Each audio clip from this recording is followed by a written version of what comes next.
¿Qué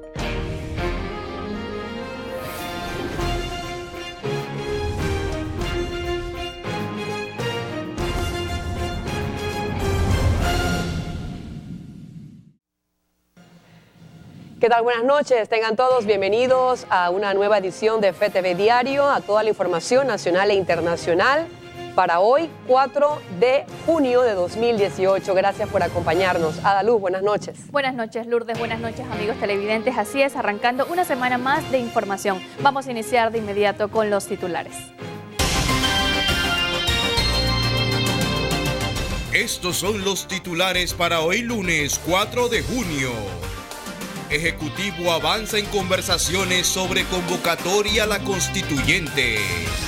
Ministerio Público y Senafron incautan 410 kilos de droga en la provincia del Darién.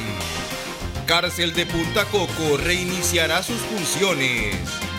En las internacionales, erupción del volcán de fuego en Guatemala provoca la muerte de 25 personas. Nueva jornada de violencia en Nicaragua deja 6 muertos en la ciudad de Masaya. Esto es FETV Diario. Iniciamos. Continúan las conversaciones por parte del Ejecutivo para la convocatoria de una asamblea constituyente. Este lunes, el ministro de la Presidencia se reunió con miembros de CONATO. Los partidos Cambio Democrático y PRD serán los próximos puntos de reunión para las consultas que lleva a cabo el órgano ejecutivo para las reformas a la Constitución. Así lo señaló ese lunes el ministro de la Presidencia, Álvaro Alemán. Vamos a seguir con este proceso. Esta tarde tenemos una reunión con Movin, por ejemplo, y entonces ya también estamos hemos contactado al PRD y a Cambio Democrático para reunirnos con ellos, y también tenemos pendiente una reunión con el Partido Panameñista. Y esperamos seguir con algunas otras reuniones. Yo creo que hoy completamos 15 gremios con los que hemos tenido reunión. Alemán se reunió con los miembros del Consejo Nacional de Trabajadores Organizados y con esa reunión ya serían 15 las organizaciones de diversos sectores de la sociedad panameña con las que se han consultado la posible conformación de una asamblea constituyente. El Consejo Nacional había aprobado para la próxima semana una reunión para tomar una decisión y fijar nuestra posición con relación a este tema tan sensitivo para el país y para la sociedad. Aunque hasta ahora no se ha establecido una fecha exacta para la reunión con los dos partidos de oposición, Alemán sí destacó que las reuniones seguirán durante todo el mes de junio. Básicamente le explicamos al CONATO en qué consiste la propuesta del Ejecutivo de convocar a una asamblea constituyente paralela, y por supuesto que escuchamos la opinión de ellos, escuchamos algunas inquietudes que tienen con el tema. Por ejemplo, les inquieta cómo sería el proceso de elección de los constituyentes. Nosotros hemos considerado, por ejemplo, que las reformas son importantes. Lo que aquí a nivel de las expresiones que han dicho los compañeros y compañeras en estos momentos con la reunión con el ministro es que es extemporáneo, pero esto no es una decisión del colegiado, son decisiones particulares o de organizaciones que ya tienen algún nivel, por ejemplo, de decisión. El 5 de mayo se anunció la posibilidad de convocar una asamblea constituyente para hacer cambios a la Constitución Política de Panamá. Con cámara de José Pérez, Ramsés Betancourt, FETV Diario.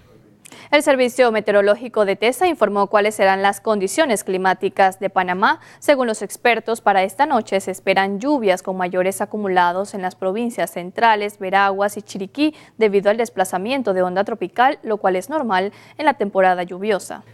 Para la madrugada y parte de la mañana del martes 5 de junio se esperan lluvias con actividad eléctrica en la vertiente del Caribe, Colón, Gunayala y Bocas del Toro, Golfo y Bahía de Panamá, zona costera de la capital. El resto de la mañana se mantendrá nublado con lluvias aisladas y con tormentas de moderadas a fuertes a lo largo del país para horas de la tarde y noche.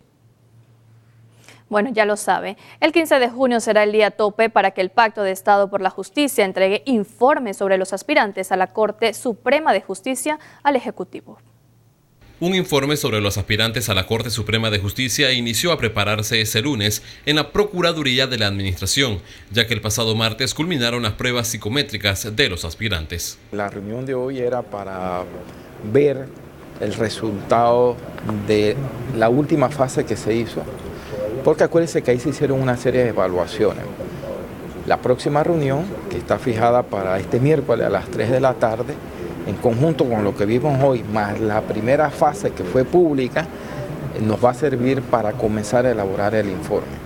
Hace unas semanas, el Pacto de Estado por la Justicia en la Procuraduría de la Administración realizaron las entrevistas a los aspirantes a ser magistrados de la Corte Suprema de Justicia. Nos enviarán un informe al respecto y tendremos que evaluarlo para ya llevar el tema a gabinete.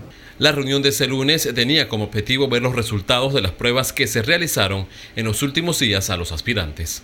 Ya tenemos una idea de la forma como debemos afrontar la elaboración del informe a rendir en su momento ante el Ejecutivo. Y hago nuevamente una observación, porque a veces por más que uno explica bien las cosas, o como que no se entiende bien. Nunca se dijo en ningún momento que el informe se iba a rendir al día siguiente que terminaban las entrevistas. Yo no sé por qué en un medio, lo digo con todo el respeto, yo respeto los medios de comunicación, daban a entender en una glosa como que dónde estaba el informe. Una vez se ha entregado el informe al órgano ejecutivo, será el presidente Juan Carlos Varela quien decida quiénes serán los dos designados a ocupar los puestos de Oiden Ortega y Jerónimo Mejía, a quienes en diciembre de 2017 se les venció el periodo como magistrados de la Corte Suprema de Justicia.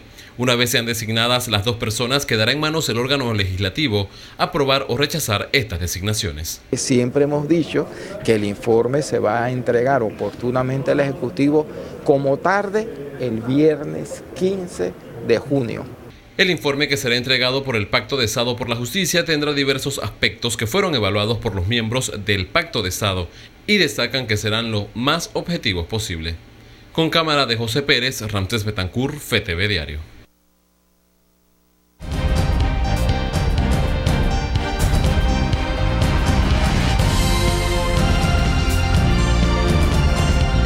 Bien, y como cada noche le damos la bienvenida al profesor Edwin Cabrera, quien hoy nos hablará sobre la publicación del diario La Prensa, donde señala que aprueban un 30.8 millones de dólares de adenda para la constructora MECO. Buenas noches, profesor. Bienvenido. Buenas noches, Lourdes. Buenas noches, Ada. Buenas noches, amigos televidentes. Efectivamente, nuestros amigos del diario La Prensa publican hoy en su portada que, como acaba de decir Lourdes, a la constructora MECO le han dado una agenda por el orden de 30.8 millones de dólares del proyecto que uniría parte del sector norte con parte del sector este de la ciudad capital. El proyecto es de 11.3 kilómetros y lleva 43% de avance. Hasta allí, usted y yo diríamos, aquí no hay nada extraordinario. ¿Dónde está lo extraordinario? ¿En la adenda? No, porque ya los panameños nos acostumbramos a las adendas, ya vivimos con eso. En este gobierno, en el que pasó, en el anterior, en la dictadura, en el inicio de la República, y probablemente viviremos con ellos después de este gobierno también.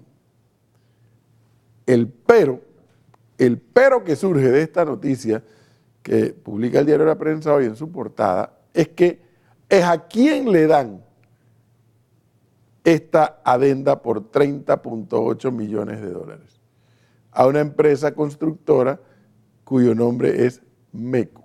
Hasta ahí ustedes y yo también diríamos, ¿y qué tiene eso extraordinario? Se la pueden haber dado a X, a Y o a Z. Así es que no hay ningún problema si las adendas son normales. Bueno, ¿cuál es el problema? El problema es que la empresa MECO, al igual que otras empresas constructoras más, son confesas en el caso Blue Apple.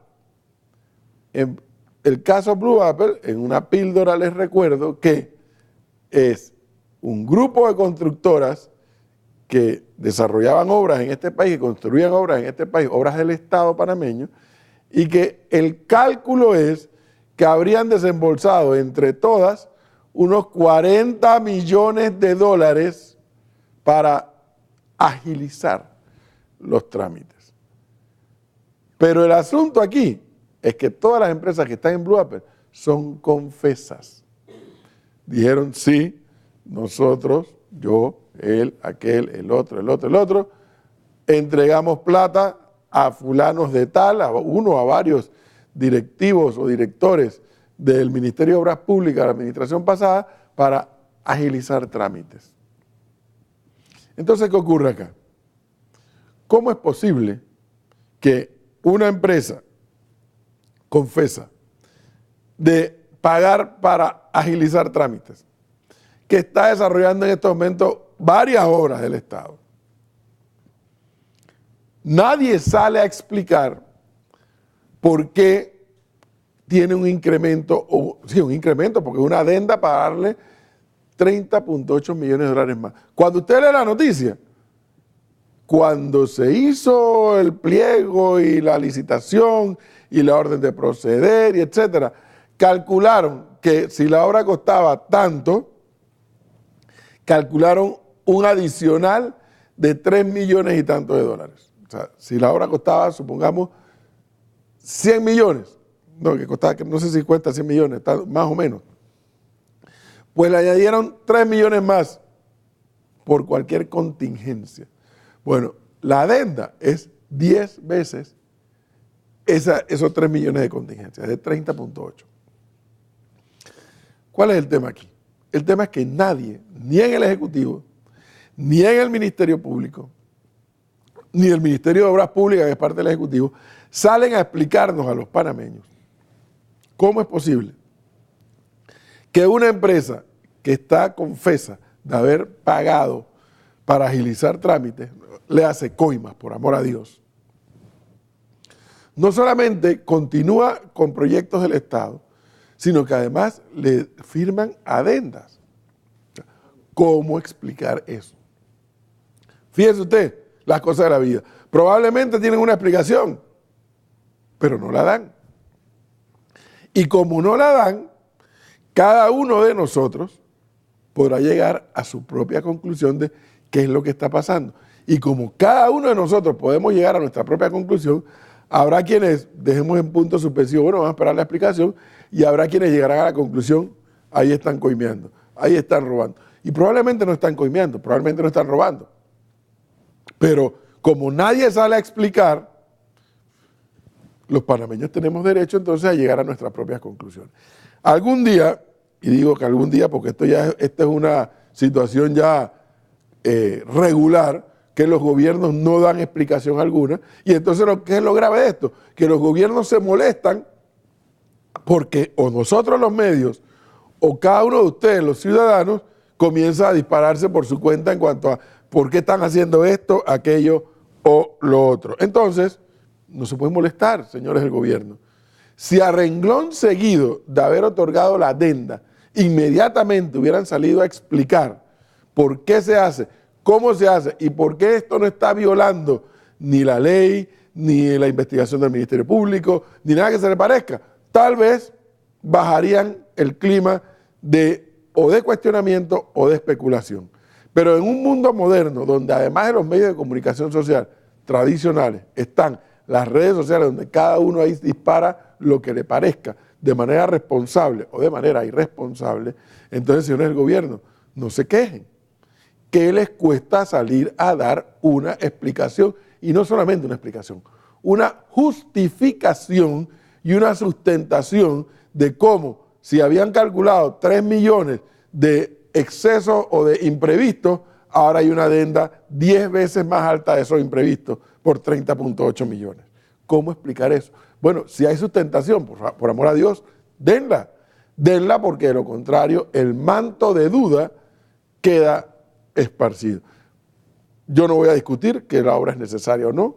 Yo no voy a discutir que el costo de la obra en la cual fue licitada es el costo correcto o no.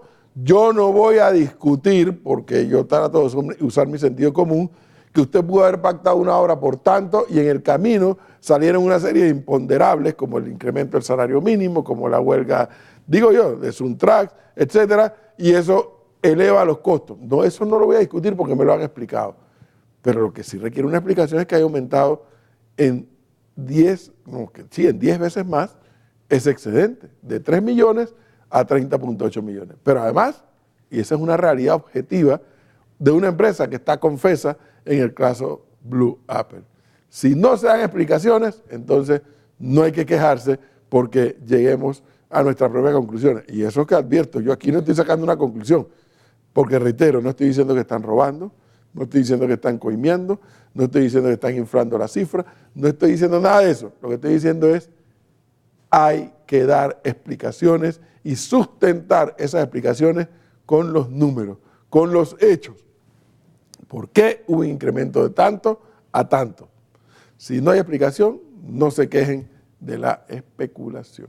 Pero bueno, continuamos con más información. En el segundo bloque tenemos que hablar de la tragedia y la desgracia que está ocurriendo en Guatemala. Hay que poner las bardas en remojo. Eso será en el segundo bloque.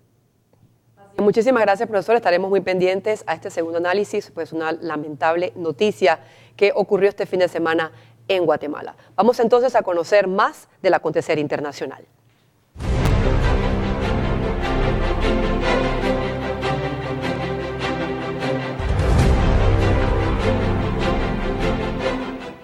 Siete nuevas víctimas se suman a la oleada de atentados suicidas que afronta la ciudad de Kabul, catalogada como el lugar más peligroso en Afganistán.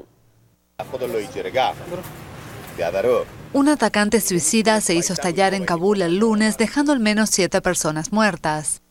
Ocurrió al término de una reunión de ulemas, consejo religioso que reunía a miles de personas en la capital afgana. El grupo había calificado los actos terroristas como un grave pecado y contrarios al Islam. Poco después, el atacante se hizo detonar afuera de la carpa donde se celebraba el encuentro, cerca de la Universidad de Kabul.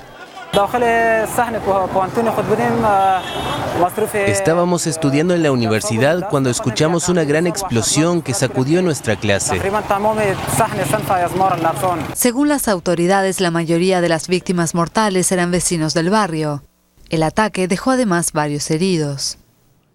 Y un nuevo drama migratorio sacudió este fin de semana al Mediterráneo. Más de 50 cadáveres fueron recuperados frente a las costas del sur de Túnez, víctimas del mayor naufragio registrado en la zona desde el 2 de febrero del presente año.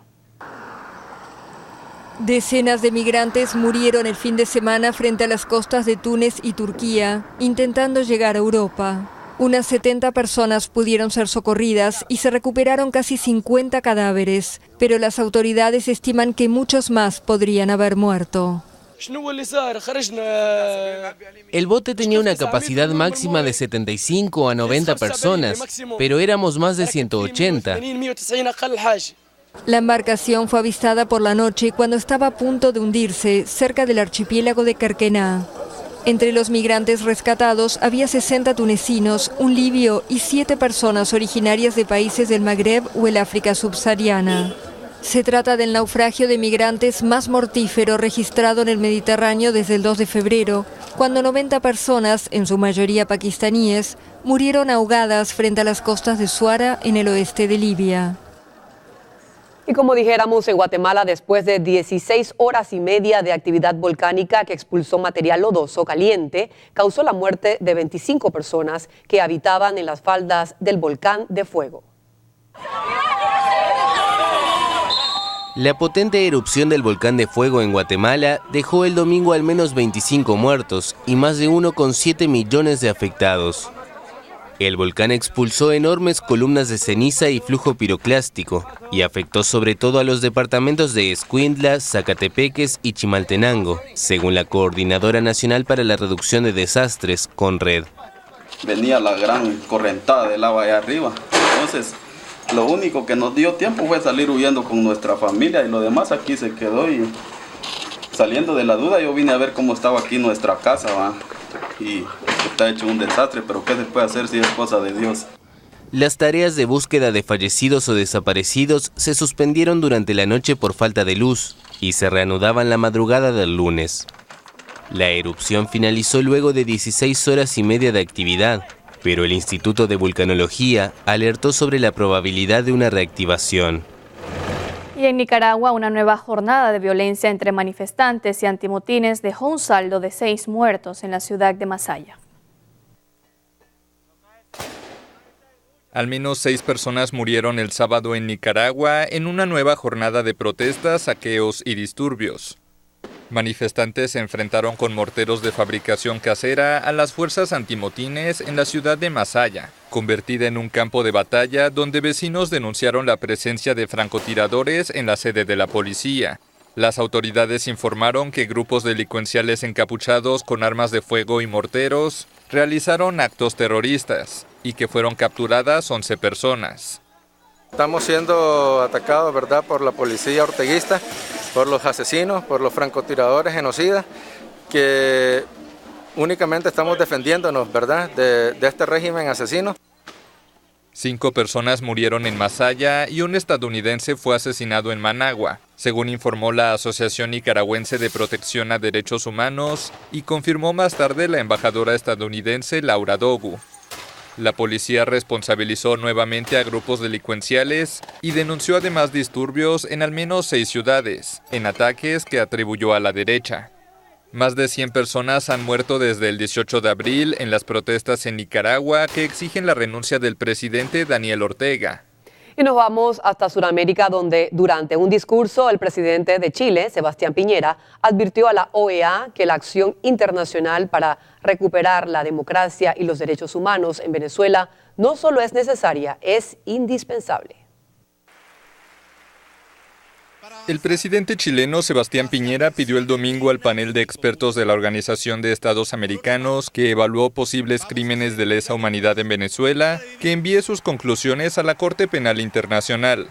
Piñera envió una carta al secretario general de la OEA, Luis Almagro, y justificó su decisión dada la que consideró contundencia de las pruebas recopiladas. Por su parte, Almagro ya presentó esta semana el informe ante la Fiscalía de la Corte. El gobierno venezolano rechazó el documento calificándolo de grotesca farsa mediática. El fin de semana, Caracas continuó con la liberación de opositores presos, cumpliendo con la promesa que hizo el presidente Nicolás Maduro tras ser reelegido el 20 de mayo.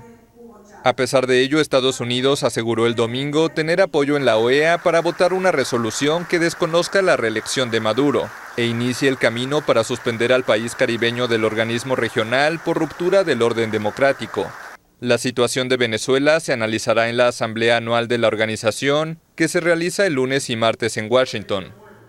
Bien, así están las cosas en el mundo. Nosotros hacemos una breve pausa y al regresar, más información.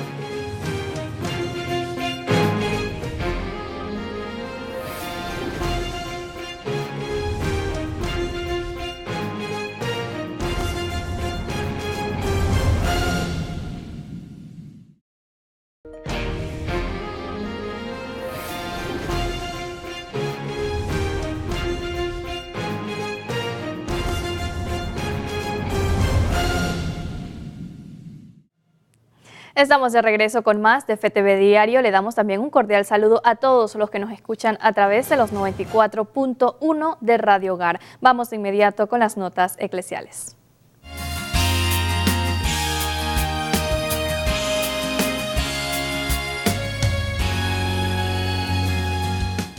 Este domingo la Iglesia Universal celebró la solemnidad del cuerpo y sangre de Cristo, Corpus Christi. El Papa Francisco no estuvo en esta ocasión en el Vaticano, sino desde la ciudad italiana de Ostia. Más de 10.000 personas se echaron a la calle de Ostia, una pequeña localidad cerca de Roma, por la solemnidad del Corpus Christi. Francisco presidió la misa en la explanada de la parroquia de Santa Mónica. Eran poco más de las 6 de la tarde y el Papa lanzó un mensaje importante contra la mafia que domina el litoral romano. Haciendo referencia a la última cena, el Papa Francisco pidió a los cristianos que, como hicieron los discípulos de Jesús, hoy también preparen un lugar y un alimento para los más necesitados. Tras la misa tuvo lugar la procesión por las calles de Ostia hasta la parroquia de Nuestra Señora de Buenos Aires, donde el Papa impartió la bendición eucarística. Es la primera vez que el Papa Francisco celebra el Corpus Christi fuera de Roma y la segunda vez que Ostia recibe a un Papa en esta solemnidad, ya que el Papa Pablo VI hizo lo mismo hace 50 años. Bien, y seguimos con más porque tal como fue anunciado por la oficina de prensa del Vaticano, el Papa Francisco recibió este fin de semana sacerdotes chilenos víctimas de abusos. A finales de mayo, el Vaticano anunció que del 1 al 3 de junio el Papa Francisco recibiría un segundo grupo de víctimas de abusos sexuales de Chile. Se trata de 5 sacerdotes que sufrieron abusos de poder, de conciencia y sexuales. El comunicado informaba que vendrían acompañados por 2 laicos implicados en este sufrimiento y 2 sacerdotes que asistieron a esas y otras víctimas. Bueno, vengo con mucha esperanza para poder dialogar junto con el Santo Padre y los demás sacerdotes. Y lo que queremos es aportar y el Papa nos quiere escuchar. y eso ya es muy importante, que él quiere escuchar. Me parece siempre importante que existan instancias de diálogo. El Santo Padre ha escuchado la conferencia episcopal, ha escuchado a víctimas y ahora va a escuchar un grupo sacerdote. Los testimonios de gran parte de ellos están en el informe que Charles Cicluna realizó en febrero por encargo del Papa.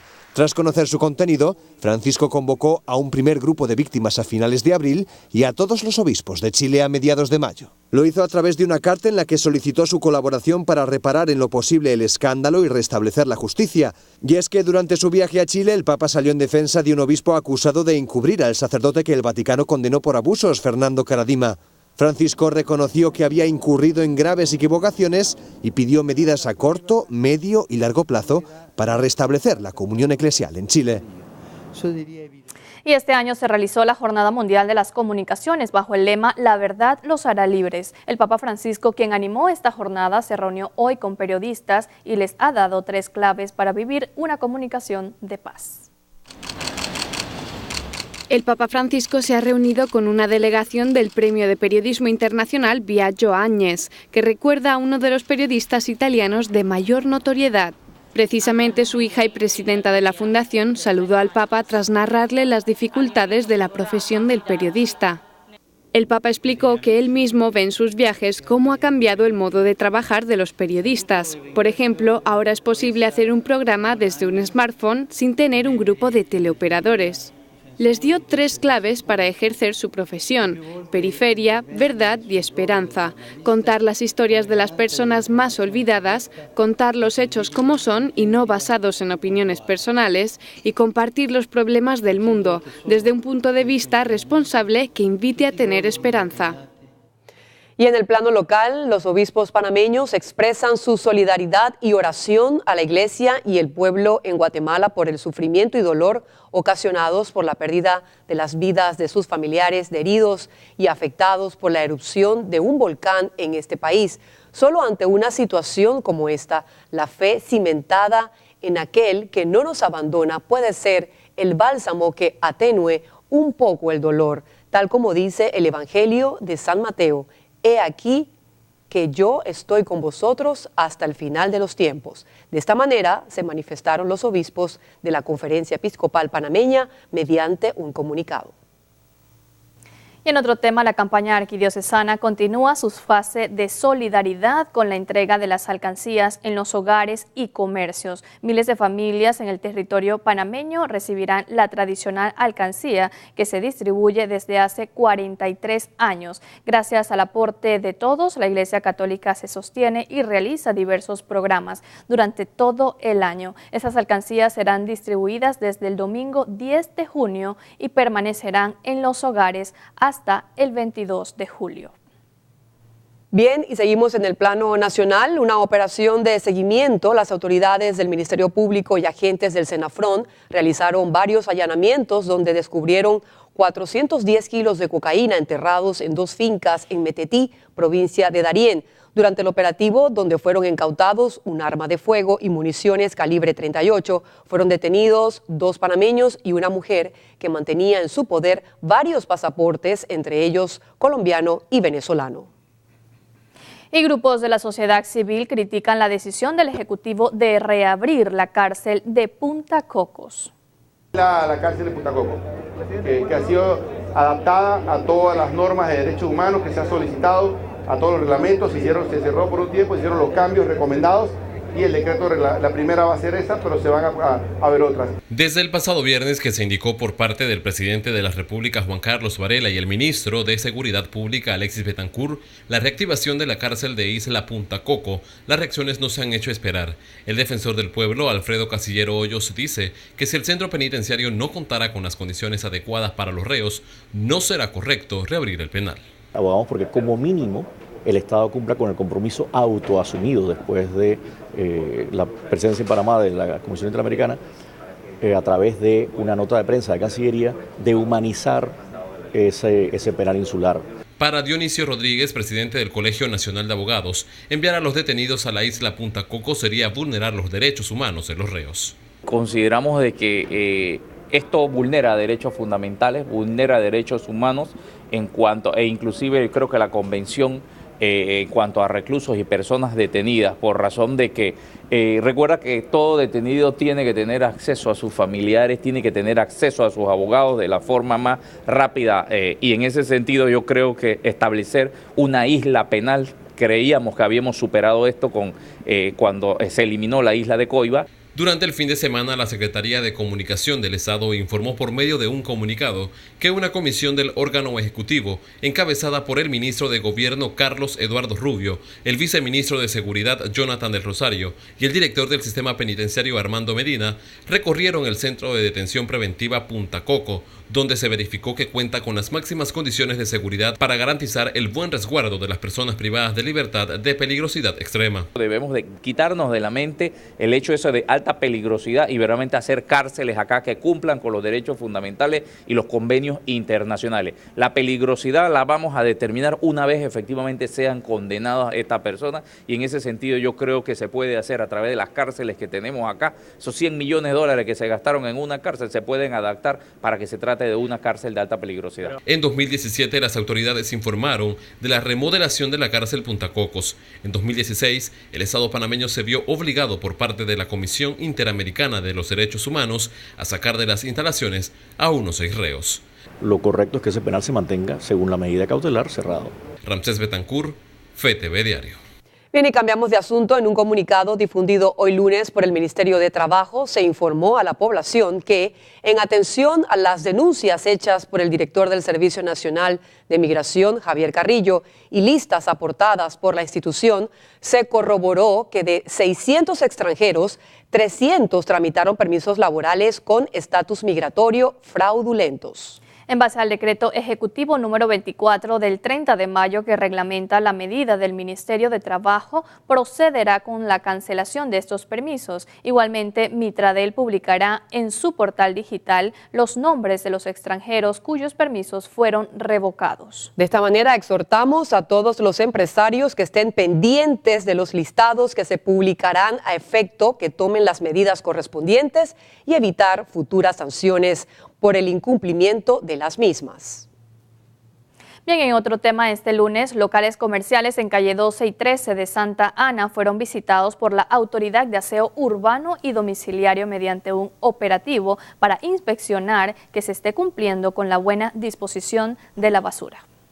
De local en local fue verificando el personal de la Autoridad de Aseo Urbano y Domiciliario para asegurarse que los dueños y su personal hagan buen uso de los puestos de recolección de basura, principalmente desechos de reciclajes como vidrios, cartón, plásticos y otros, además de los aceites de cocina usados. Nos hemos encontrado que existe manejo de grasa, de hecho en el suelo, tiran la grasa o cerca del mar. Estamos en un área turística. Un área que para nosotros es muy importante, para todo lo que es el desarrollo y crecimiento de la economía de nuestro país. Los tanques de basura son utilizados para depositar chatarras y otros materiales. Además, impera la alta tasa de morosidad que asciende a $500,000. Existen diferentes ubicaciones donde tenemos tanques. Los tanques obviamente están ubicados de manera estratégica para que cada local pueda llevarlo. Ahora, también existe, sobre todo en esta área de Casco Viejo, comercios que tienen recolección privada. Y esos comercios, aún teniendo recolección privada, entonces tiran algunos desechos en lo que le llamamos cajas abiertas de la Autoridad de Aseo, lo cual no es una buena práctica. El operativo se realizó por las constantes denuncias a la Autoridad de Aseo Urbano y Domiciliario, lo que es preocupante para esta institución, ya que en estas y otras áreas aledañas se practica el turismo.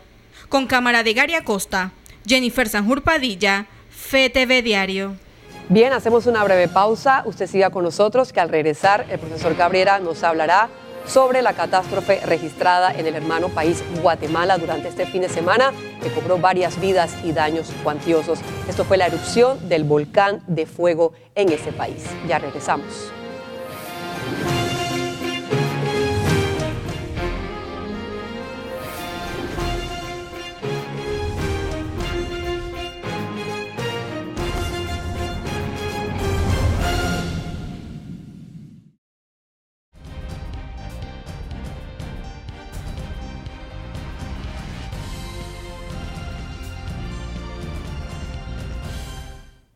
De regreso, amigos televidentes. Sin duda, creo que todos, y digo literalmente todos en el mundo, seguimos impactados de una noticia que todavía, desgraciadamente, no termina. Y me refiero a la erupción del volcán Fuego en Guatemala. Las imágenes, aquí sí cabe la expresión, son dantescas, espeluznantes y objetivamente mueven humanamente a todo tipo de sentimientos de compasión, de solidaridad, de sentirnos en empatía con los hermanos guatemaltecos y con todas aquellas personas que han perdido la vida, que están desaparecidos, que han perdido todos los bienes, que están heridos, que están en albergues. O sea, esto es una verdadera tragedia, y tragedia de carácter humano. Además del tema de la naturaleza y el volcán en erupción, la tragedia humana que se está viviendo y que, reitero, es una noticia que todavía está en desarrollo, porque vendrá la parte más triste cuando sepamos que no son 20 y tantos muertos y es altamente probable que sean muchos más. Dicho eso, y solidarizándonos incluso hasta en nuestras oraciones con el pueblo guatemalteco, yo quisiera poner una perspectiva desde el ángulo panameño en lo ocurrido en Guatemala. ¿Por qué les menciono esto, amigos televidentes? Porque lo que a mí no deja de sorprenderme es que el volcán está vivo, y no vivo de este fin de semana que hizo erupción, no. El volcán siempre ha estado vivo, y incluso es famoso. Y yo cada vez que leo y me entero de más elementos, me sorprende. ¿Y por qué les digo que me sorprende? Porque supuestamente el ser humano tiene esa capacidad de racionalizar, evaluar, pensar, proyectar las consecuencias de pararme aquí o pararme allá. O sea, ¿cómo es posible que en torno a un volcán vivo haya todo un desarrollo, entre otros turísticos? La imagen del Hotel Resort, que ha quedado totalmente tapado por la ceniza, y el campo de golf, que dice que es un campo de golf famoso internacionalmente, y vaya usted a saber cuánta gente quedó allí. ¿Cómo es posible que se hayan hecho desarrollos en torno a un volcán vivo? ¿Cómo es posible que se haya desarrollado una cantidad de viviendas en torno a un volcán vivo? Bueno, yo traslado esa realidad guatemalteca a la panameña. ¿Cómo es posible que en áreas inundables hay autoridades que sigan autorizando que lleguen a urbanizar allí? Son áreas inundables naturalmente.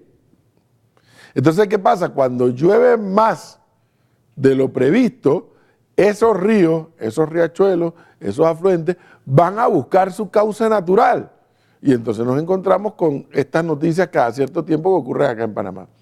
Yo hacía memoria esta tarde ustedes recordarán, en diciembre del 2009, 2010, ahora no me acuerdo, hay un fenómeno que en diciembre se llama la Purísima, que cae agua en cantidad, eso fue como 7 y 8 de diciembre, u 8 y 9, algo así, de aquel año. Y que hubo una inundación enorme en Chepo, producto de ese fenómeno atmosférico. Agua y agua y agua. Incluso el debate entre el gobierno de aquel momento y la empresa AES para si abría o no abría las compuertas de la represa de Bayano. Porque si no las abrían pronto, la represa podía seguir. Pero si las abrían demasiado pronto, podía inundar a mucha gente. Les cuento que yo sobrevolé el área y era impresionante ver desde el aire, con claridad, los surcos de lo que es el cauce natural del río Bayano, que obviamente, como está represado por la hidroeléctrica, la corriente estaba más chica, pero el surco era el recorrido natural. Claro, cuando llegó esa cantidad de agua y hubo que abrir poco a poco las compuertas, esa agua fue buscando el canal natural de ella. ¿Y qué trajo eso como consecuencia? Entre la lluvia y abrir las compuertas, una cantidad de damnificados. Y nuevamente voy a la pregunta, ¿cómo es posible que si eran áreas inundables, hubo autoridades que por andar con la politiquería barata autorizó a establecer fincas, Que usted diría, bueno, finca, animales, oye, también uno tiene que ser solidario y compadecerse de los animales. Pero además de los animales, la cantidad de seres humanos que allí estaban viviendo, en esa, no en las márgenes, en el mismo cauce. Y no hubo en aquel momento ninguna autoridad que dijera, ustedes tienen que salir de aquí porque este es un cauce natural del río. Llegó esa Purísima, hubo que abrir las compuertas y ahí estuvieron las consecuencias. Después andaban reclamándole, demandando al Estado, había el legislador de la región, etcétera. No entiendo cómo iban a demandar el Estado. Uno, fue un fenómeno natural de la lluvia. Y dos, si no se abría la represa, el asunto pudo haber sido peor, según me explicaban. Yo creo que y en Arraiján pasó algo parecido también. Yo creo que los panameños, por un momento así, por más católicos que seamos, porque los que aquí estamos lo somos, esa historia y esa expresión que a mí me molesta escuchar de que Dios es panameño, tenemos que olvidarnos de eso, porque Dios no tiene nacionalidad, créanme. En Dios creemos nosotros. Y ayúdate que yo te ayudaré, dijo él también. Entonces, y como ha dicho el Papa Francisco, cuidar nuestra casa común, que lo ha repetido aquí nuestro arzobispo Ulloa, nosotros en Panamá tenemos que mirar lo que está pasando, no en Guatemala porque allá es un tema de volcán, pero sí aquí al lado en Colombia. Hace unas semanas atrás hubo un problema con una represa y una cantidad de agua que cayó. Sí, que hemos tenido suerte, que aquí no ha habido una catástrofe de esa magnitud, pero no hay nada que diga que nosotros estamos blindados contra eso, nada que lo diga. Entonces, ¿por qué esperar a que llegue la catástrofe para reaccionar? Cuando podemos evitar estar expuestos a estas áreas conocidas como áreas inundables, aquí en Juan Díaz, ahí en Ciudad Radial. Y entonces, ¿qué pasa? Que las autoridades siguen autorizando no solamente urbanizaciones, sino también empresas que también hacen relleno, que también quieren desviar el cauce de los ríos. Necesitamos autoridades que tengan la firmeza, que no les tiemble la mano para decir, usted saca esa casa de aquí, usted saca esa empresa de aquí, porque usted está en un área inundable. ¿Y por qué no tienen que hacer con firmeza? Porque si ocurre la desgracia, entonces vienen los reclamos al gobierno. Los que pasaron, el que está y los que vienen. Y no asumimos nuestra responsabilidad. Por eso a mí me sorprende y me aterra ver esas imágenes de Guatemala y yo no he parado de hacerme la pregunta, pero ¿cómo pudieron haber autorizado en Guatemala desarrollos de todo tipo en torno a un volcán activo? ¿O es que había algo que les hubiera dicho a los guatemaltecos que estaba vivo, pero que no iba a tener una explosión como lo que está teniendo? Y ahora se suman los movimientos telúricos, que hay hubo temblor de 5 puntos algo en Ciudad de Guatemala. Y el volcán todavía está a todo botar lava, candela, fuego, etc. Está liberando energía, pero muchísima más energía de lo que comúnmente liberaba. Bueno, el otro elemento de esto, prestar siempre atención a lo que nos dice SINAPROC, la institución del Estado panameño que está planteada con un presupuesto del Estado para prepararnos a nosotros para este tipo de situaciones u otras. Hacer caso a lo que dice SINAPROC, hacer caso a lo que dice la Cruz Roja. Es una pena que todavía ese centro, esa especie de hub que quiere construir o que está construyendo la Cruz Roja en Panamá no esté listo. Me informan hoy que todavía aún no está listo para prestar servicio. Es una pena porque sería lo ideal para prestarle servicio y apoyo rápidamente a los hermanos guatemaltecos. Pero esa visión y ese proyecto de la Cruz Roja de establecer en nuestro país, por la ubicación geográfica, por la conectividad que tiene Panamá, ubicar ese centro aquí es algo grandioso y ojalá se le sigan brindando a la Cruz Roja todas las facilidades para que monte ese centro con todas las facilidades del caso. Y por otro lado, reitero la importancia de que le hagamos caso a SINAPROC cuando nos está advirtiendo de posibles situaciones ante hechos atmosféricos, como en el caso nuestro es la lluvia. En el caso de los guatemaltecos, pues ahora ha sido el volcán. Pero bueno, tomemos conciencia de eso que está ocurriendo en nuestro entorno. No estamos vacunados contra eso. Nos puede ocurrir eso y más. Continuamos con más información y don Alejandro Rodríguez con los deportes.